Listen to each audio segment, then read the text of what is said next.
महेंद्र सिंह धोनी ने 1929 का जिक्र किया है अपनी इंस्टाग्राम पोस्ट पे, जहां पर वो रिटायर हुए। अब 1929 ये एक इत्तेफाक है, ये महज कल का एक समय है जब उन्होंने ये पोस्ट किया होगा, या फिर इसके पीछे कोई कहानी है। आप लोग भी सोच रहे होंगे कि उस 1929 का मतलब क्या है। तो मैं आपको बता दूं, अगर आप ये सोच रहे हैं कि वो उस वक्त का समय था जब उन्होंने वो पोस्ट डाली, तो ऐसा बिल्कुल भी नहीं है। इसके पीछे एक कहानी है। कहानी क्या है? 1929 याद कीजिए, 10 जुलाई 2019 भारत न्यूजीलैंड के साथ मुकाबला खेल रहा था।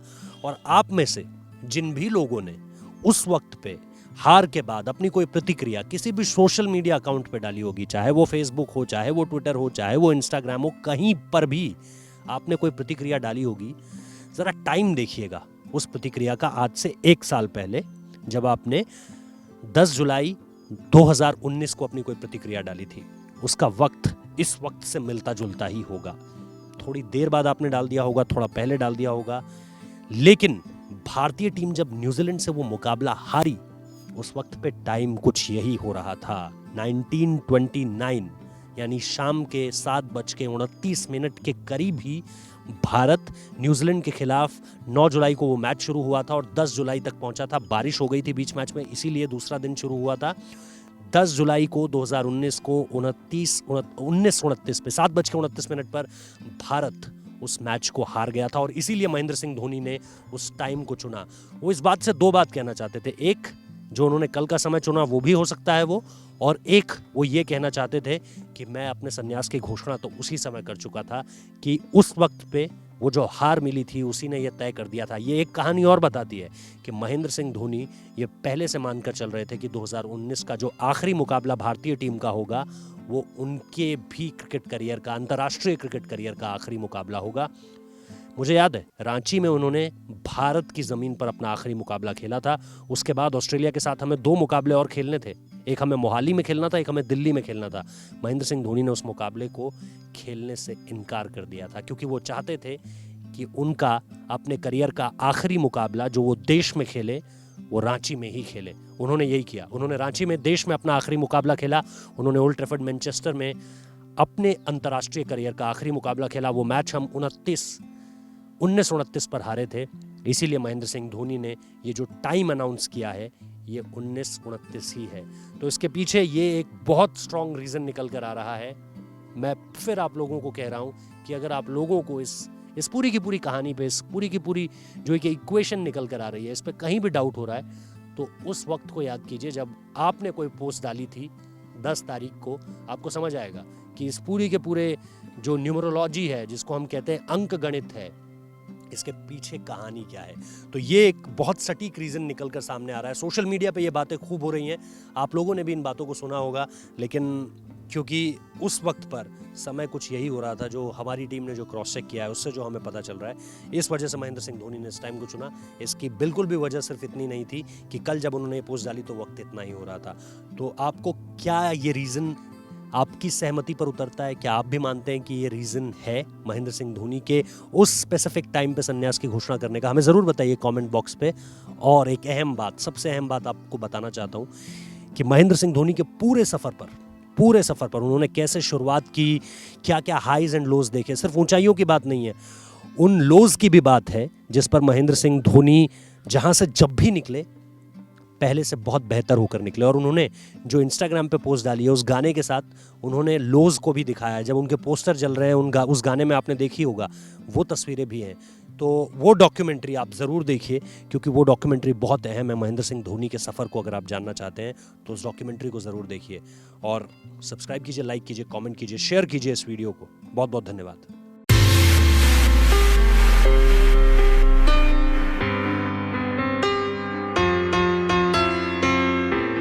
अब ना जाने फिर किससे मोहब्बत होगी, अब ना जाने वो दूसरा कौन आएगा जो धोनी जैसा होगा, अब ना जाने वो दौर कब आएगा जब फिर कोई कैप्टन कूल कहलाएगा, जो क्रिकेट के हर फॉर्मेट का शहंशाह होगा। ना जाने क्रिकेट क्यों अब अधूरा सा लगने लगा है।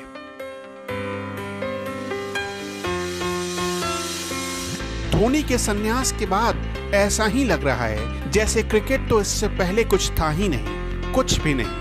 ऐसा पहले एक बार ही लगा था जब सचिन ने रिटायरमेंट ली थी। शख्सियत जिसकी तारीफ की मोहताज नहीं, किस्मत जिसकी रहनुमाई की मोहताज नहीं, गेंद जिसके हुक्म पर मैदान के चारों ओर नाचती थी, मैदान जिसके हौसले के आगे हार जाते थे, विरोधी जिसके नाम से कांप उठते थे, धोनी उसी का तो नाम था।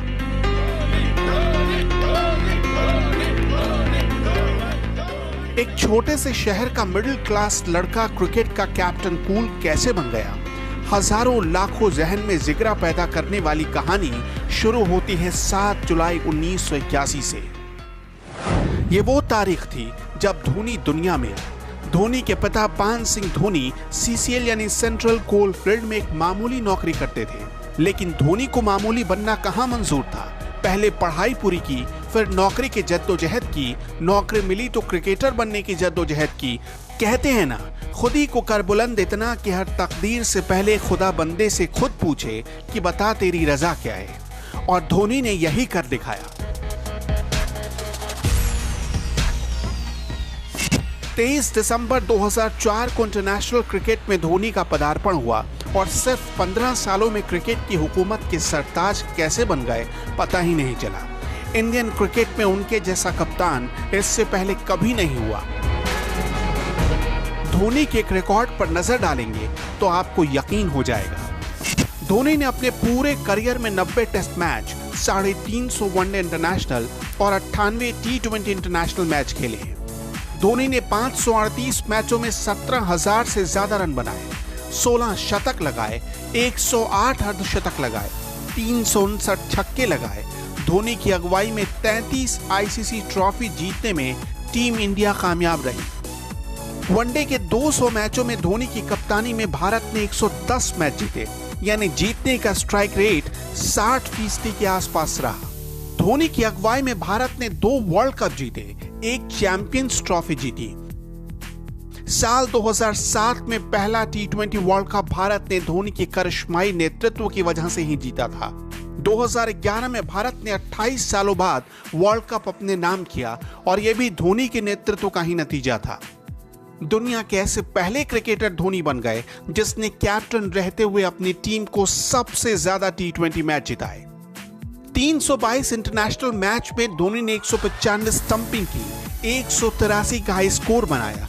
2007 से लेकर 2016 तक यानी 6 बार सबसे ज्यादा T20 वर्ल्ड कप खेलने वाले प्लेयर बने। हाड़ मांस का देह देखते देखते रिकॉर्ड मशीन बन गया। 2007 में उनकी उपलब्धियों की वजह से राजीव गांधी खेल रत्न अवार्ड मिला। 2008 और 9 में ICC player of the year का अवार्ड मिला। 2009 में पद्मश्री मिला और 2018 में पद्म भूषण से नवाजा गया। महेंद्र सिंह धोनी ने 90 टेस्ट मैच खेले, जिसमें 144 इनिंग में 4,887 रन बनाए। उनका हाईएस्ट स्कोर 224 रनों का रहा। तकरीबन 350 वनडे इंटरनेशनल मैच खेले, जिसमें 297 इनिंग थी और 10,773 से ज्यादा रन थे। हाईएस्ट स्कोर 183 का रहा। धोनी ने 98 T20 इंटरनेशनल मैच खेले, जिसमें 37 की औसत से 1,617 रन बनाए और 126 की स्ट्राइक रेट रही। 131 first class cricket, 317 T20 match और लिस्ट ए के 423 मैच। धोनी जब भी मैदान पर उतरे अपनी छाप छोड़ते गए। साल 2004-05 में विशाखापट्टनम में उनकी 148 रनों की पारी आज भी लोगों को याद है। ऐसा लगता है कल की ही तो बात है जब पाकिस्तानी पानी मांगने लगे थे, धोनी से रहम की भीख मांगने लगे थे।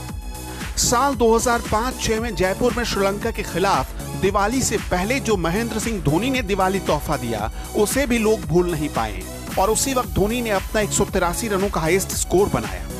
2005-06 में फैसलाबाद के पिच पर जब धोनी उतरे तो पाकिस्तानी खेमे में खलबली मच गई। पाकिस्तानी प्लेयर पसीने से भीग गए। मैदान के चारों तरफ धोनी ने छक्के छुड़ा दिए। हालत ऐसी हो गई कि पाकिस्तानी प्रेसिडेंट खुद धोनी की तारीफ में कसीदे पढ़ने लगे। तत्कालीन राष्ट्रपति परवेज मुशर्रफ भी महेंद्र सिंह धोनी के बालों के स्टाइल पर लट्टू हो गए। धोनी के आईपीएल रिकॉर्ड को भी देखना जरूरी है, लेकिन आईपीएल रिकॉर्ड बताए उससे पहले आपको यह समझना जरूरी है कि चेन्नई सुपर किंग्स की कैसे तकदीर लिखते आए हैं महेंद्र सिंह धोनी। साल 2008 में आईपीएल की शुरुआत हुई। साल 2010 में चेन्नई सुपर किंग्स विजेता बनी। साल 2011 में भी आईपीएल चेन्नई सुपर किंग्स के नाम रही और ये सब कमाल महेंद्र सिंह धोनी का रहा। 2012 में चेन्नई रनर अप रही। 2013 में भी रनर अप का खिताब मिला। 2015 में भी चेन्नई रनर अप रही और 2018 में धोनी ने फिर चेन्नई को विजेता बना दिया। 2019 में किस्मत ने साथ नहीं दिया, इसलिए चेन्नई को फिर रनर अप रहना पड़ा। यानी धोनी चेन्नई सुपर किंग्स की किस्मत बन चुके हैं। आज महेंद्र सिंह धोनी भले ही मैदान से दूर चले गए, लेकिन क्रिकेट उनके बिना अधूरी है।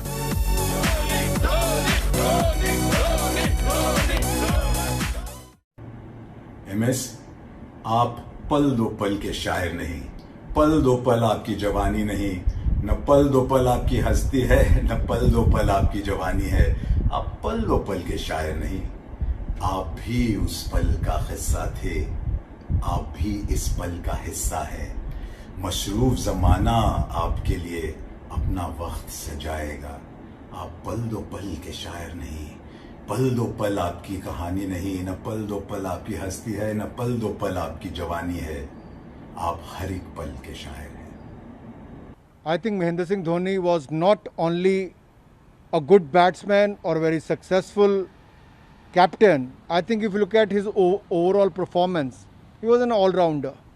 From a wicket keeper to a batsman, for a very successful captain as well.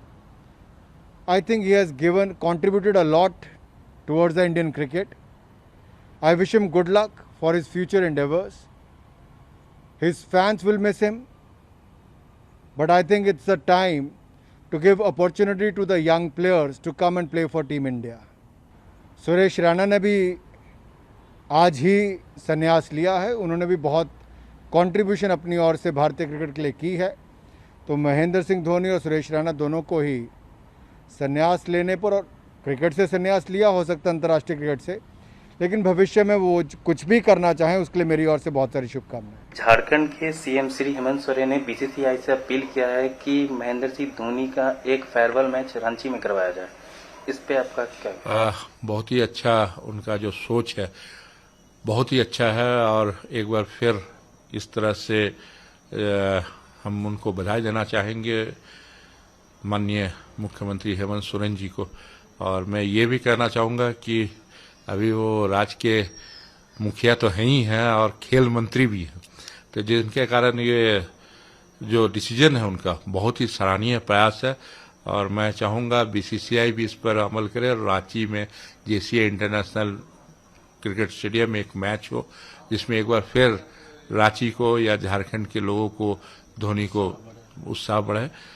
और मैं एक बार इसके अतिरिक्त एक बधाई देना चाहूँगा कि पहली बार राज्य के मुखिया और खेल मंत्री श्री हेमंत सोरेन जी राज्य में खेल नीति लागू करने जा रहे हैं। उनके लिए वो बधाई के पात्र